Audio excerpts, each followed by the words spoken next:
భారతీయులందరికీ కూడా ఈరోజు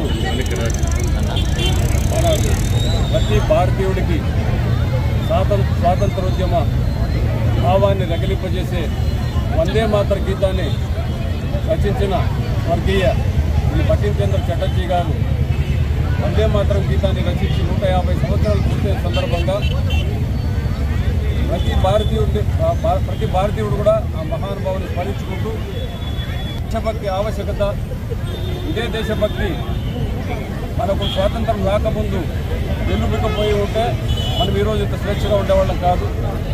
అలాంటిది ప్రతి ఒక్కరిలోనూ యూనిటీ గురించి, ఇండిగ్రిటీ గురించి, మన ఫ్రీడమ్ గురించి ఎంతగానో రగిలింపజేసే వందే మాతర గీతం 150 సంవత్సరాలైనా కూడా ఈ రోజుకి కూడా మనం ఆ వందే మాతర గీతాన్ని వింటే కూడా ఆలాపించిన విన్నా కూడా మనకి ఒక రకమైన ఉద్వేగానికి లోనవుతున్నాం.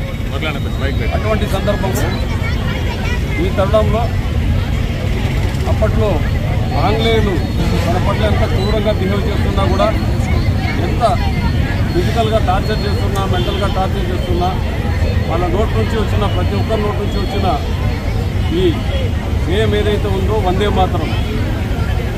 సో ఈరోజు ఈ వందే మాతరం 150 సంవత్సరాలు అయింది. ఈ గీతాన్ని రచించి 150 సంవత్సరాలు అయిన సందర్భంగా భారతదేశం అంతటా కూడా మనమంతా ఇలా ఒక చోట అందరం కూడా ప్రతి ఊళ్ళలోనూ మనమంతా ఇలా కాంగ్రిగేట్ అయ్యి మన దేశభక్తి భావాన్ని ప్రపంచ దేశాలు చాటి చెప్పే విధంగా ఇలా చేస్తున్నందుకు అందరికీ కూడా కృతజ్ఞతలు. మా పోలీస్ డిపార్ట్మెంట్ తరఫున ఈరోజు ఇక్కడ కాంగ్రిగేట్ అయిన ప్రతి విద్యార్థులు కానీ, టీచర్స్ కానీ, ఇతర ఎన్జిఓస్ కానీ, విలేకరులు కానీ అందరికీ కూడా మా శుభాభినందనలు తెలియజేస్తూ జై హింద్.